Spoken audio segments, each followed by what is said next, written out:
now go to the collection because that's my next life. How did you come into that business? Um, let's just say a particular gang, had talked to me. We mentioned the gang, of course, All right. do that. And there's 2 times first. Okay, first one was in '89 when I lost all my money.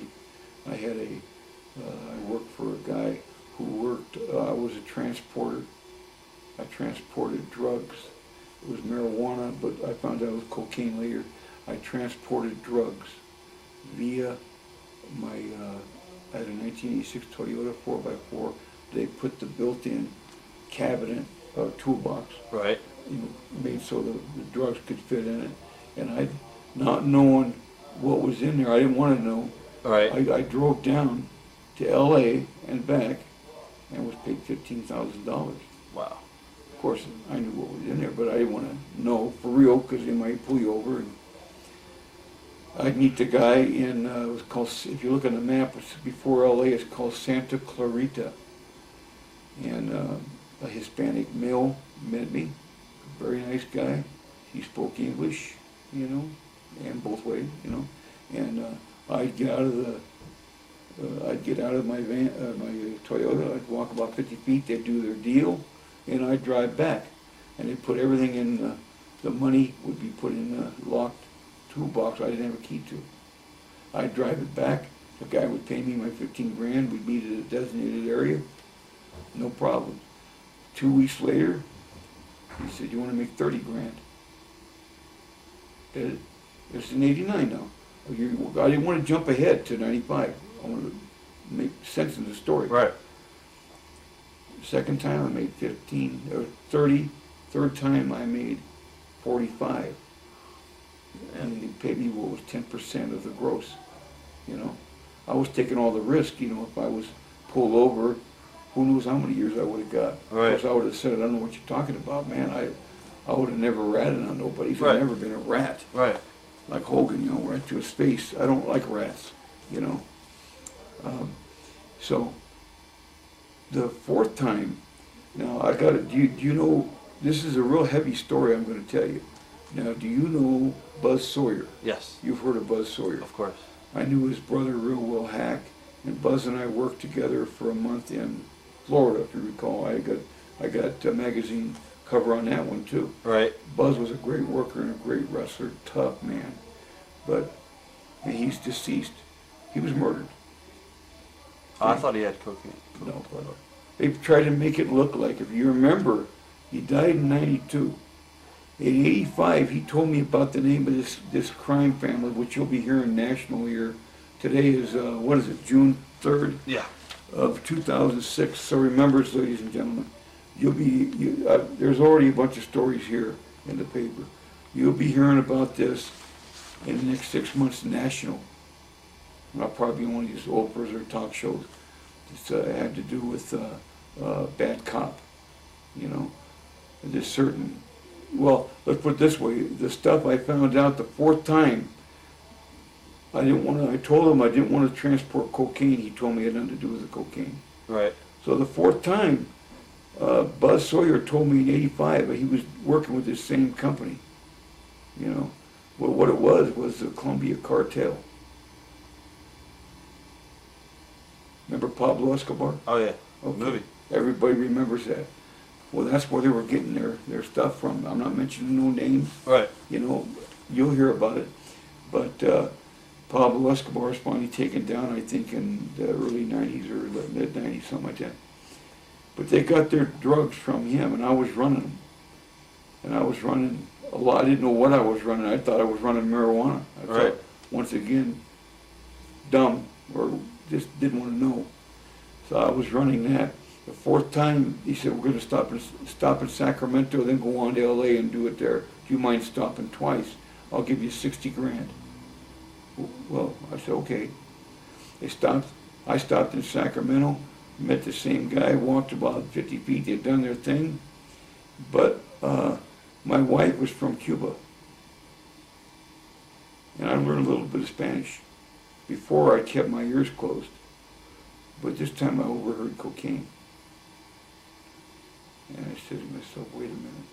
If I get busted transporting border to border, that's life in prison without parole in some cases. Right. You know.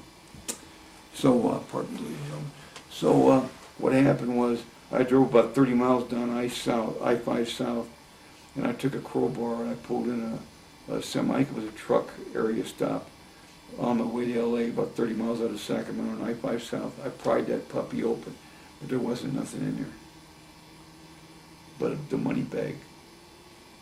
The money bag that carried $1,200,000 in 100s, $10,000 bundles, wrapped. It's like bank money, Right. drug money, but it was 1.2 million, 120, $10,000. I swear to you, $1 million. I see it's not a lot of money in hundreds tap like this. Right. All this is 120 stacks, and it fit in a bag like this.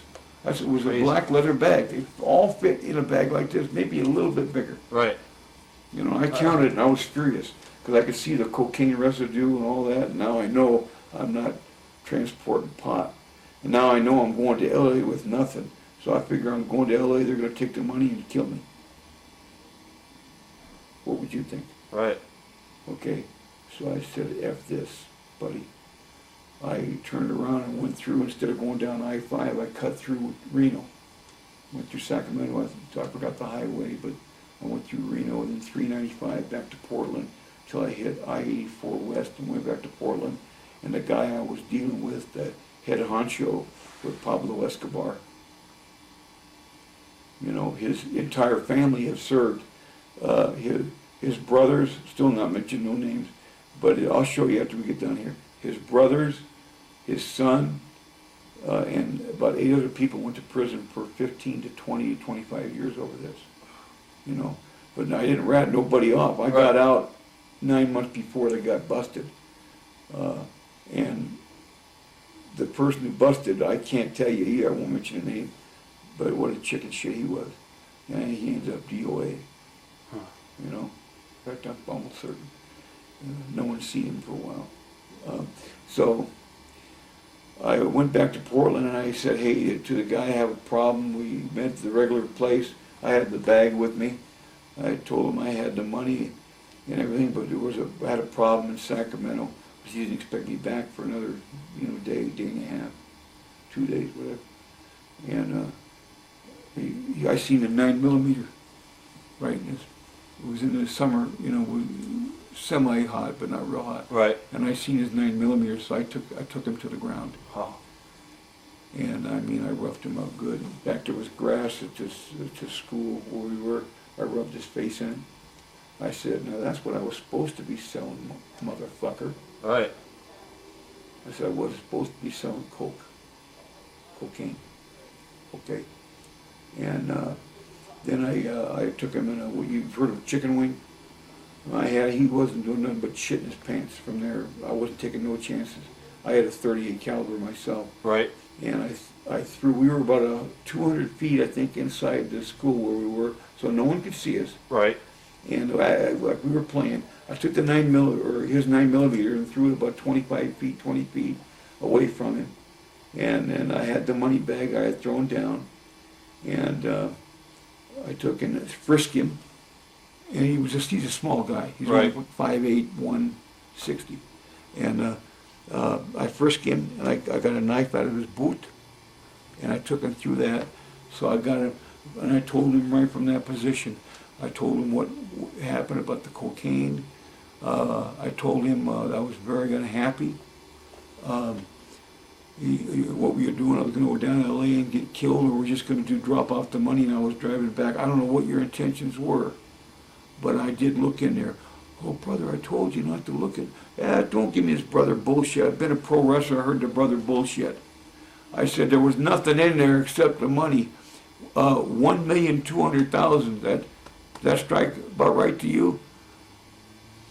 He just, I had him. What could he say? Right. I said, by the way, I took $200,000 cash. That's my 10% because you lied to me. He said, oh, no, only 60,000. Don't give me the 60,000 bullshit. I cinched up on him. Right. And I heard him I think I heard him shit his pants, Huh. you know. And then I had to. And this was a shoot, man, for real. After my dad died, I didn't care. You know, this was before. So I had to be careful, Right. you know. So I cinched up on him. I said, in the bag there's $1 million cash. I could take it all, but then I'd be dead right now, like Buzz Sawyer is. He's dead. He was murdered. They said it was suicide, but that's not what it was. Because same cartel. And so I cinched up on him again, and he about ready to go. Let him loose. I gave him the $1 million. I took my 200,000. 200,000 was already taken before I got there. I take it back. I wouldn't be stupid enough to, leave 200,000, the possibility of losing him. Right. But he got it. I never heard nothing from him until 1998. So now go talk to me. He said, what about happened in 95? Right. I was going to ask you, you started collecting money for people. Correct. Now that's the first collection deal I did with that. Right. The pretty heavy, right? The Colombia Oh, cartel. yeah. Huh. Pablo Escobar. Wow. They were so scared of him in Colombia, in Colombia, South America, he ruled it. All the cocaine that came to the United States, I think 80% of it was his. And all I was a runner, and I felt like shit after it. But I didn't know when I was doing that. I mean, pot, to me, is harmless. They even prescribe it for medical marijuana now. Right. So I didn't feel real bad, even though I was wrong for doing it. I knew it was illegal. I would have never done the cocaine. Never. Never. So, 95, I got hooked up with the gang